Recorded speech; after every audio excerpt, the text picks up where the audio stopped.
ആദരണീയരായ അധ്യാപകർ, വിദ്യാർത്ഥി സുഹൃത്തുക്കൾ, വിശിഷ്ട അതിഥികൾ, മറ്റ് പ്രിയമുള്ളവർ, ഏവർക്കും സ്നേഹാഭിവാദ്യങ്ങൾ.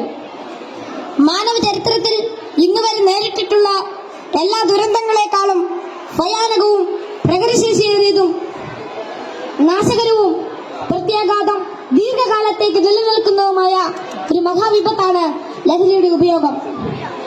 ഓരോ കുട്ടിയുടെയും ജീവിതത്തിലേക്ക് ഹരമായും ഉന്മാദമായും ഉച്ച ചങ്ങാതിയായും മൃദുവാസത്തോടെ പടികയറി വരുന്ന ലഹരി മരുന്ന് ഏതു വിധേനയായാലും ഒരു പ്രാവശ്യം ഉപയോഗിച്ചാൽ പിന്നെ അതിന്റെ തോഴനും പിന്നീട് സന്തത സഹചാരിയായും അധികം വൈകാതെ അടിമയുമാക്കി മാറ്റുന്ന മാന്ത്രിക ശക്തിയാണ് മയക്കുമരുന്നിനുള്ളത്.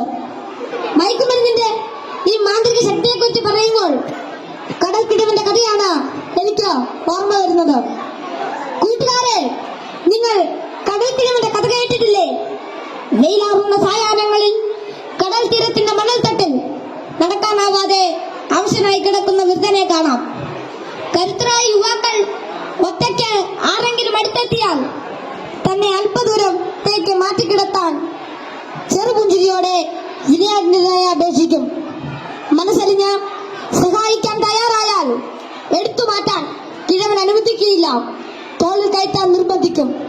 തോളിൽ കയറിയാൽ കിഴവന്റെ തനി സ്വഭാവം പുറത്തു വരും. തന്നെ വഹിച്ചവൻ കുഴഞ്ഞു വീണ് മരിക്കുന്നതുവരെ തോളിൽ തന്നെ ഇരിക്കും. നന്നേ ഭാരമുള്ള കിഴവനെ ചുമന്ന യുവാവ് മരിച്ചു എന്ന് ബോധ്യമായാൽ ഇറങ്ങി അല്പമകലെ മാറിക്കിടക്കും, അടുത്ത ഇരയെയും കാത്ത്. ഇതുപോലെയാണ് ലഹരിയുടെ ഉപയോഗവും. ഒരു പ്രാവശ്യം രുചിച്ചു നോക്കിയാൽ പിന്നെ രക്ഷപ്പെടൽ അസാധ്യം എന്നല്ല, എന്നാലും വലിയ പ്രയാസം തന്നെ. മയക്കുമരുന്ന് ഉപയോഗിച്ചിറങ്ങാൻ പ്രേരകമാകുന്ന ഘടകങ്ങൾ പലർക്കും പലതാണെങ്കിലും പരിണിതഫലം എല്ലാവരിലും ഏതാണ്ട് ഒന്ന് തന്നെയാണെന്ന് പറയാം. ഉപയോഗിച്ച് തുടങ്ങുമ്പോഴുള്ള രസവും കൗതുകവുമെല്ലാം മാനസിക സംഘർഷങ്ങൾക്കും ശാരീരിക പ്രശ്നങ്ങൾക്കും വഴിമാറും.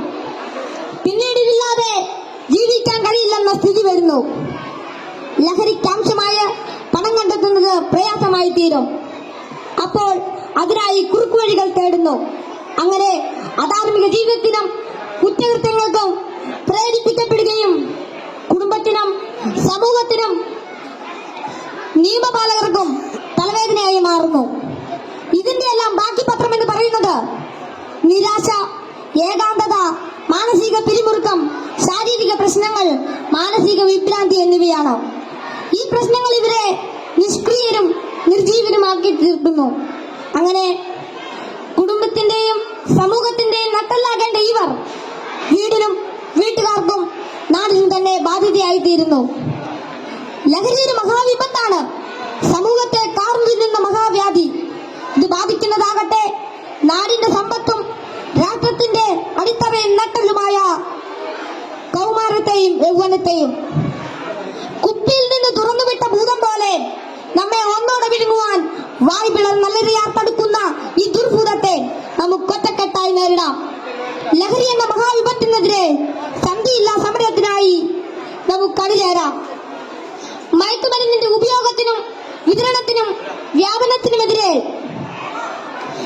കൈയോട് കൈകോർത്ത് നമ്മെ തന്നെ കാത്തും കൂട്ടുകാരുടെ കാവലാളായും ലഹരിക്കടിമപ്പെട്ടു പോയവരെ ചേർത്ത് പിടിച്ചും ലഹരി വിമുക്ത നാളേക്കായി ഐക്യദാർഢ്യത്തിന്റെ ഉരുക്കുകോട്ട തീർത്ത് മുന്നേറാം. ഉറച്ച തീരുമാനവും വ്യക്തമായ കർമ്മപദ്ധതികളും കൃത്യമായ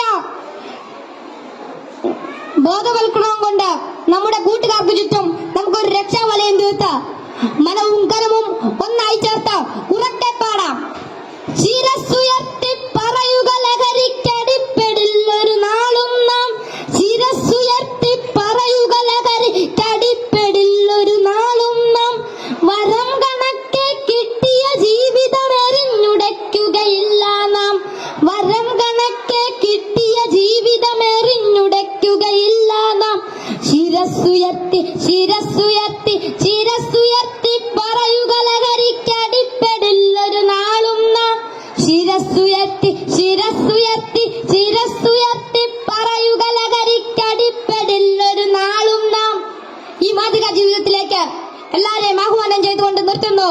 നന്ദി, നമസ്കാരം. Thank you all.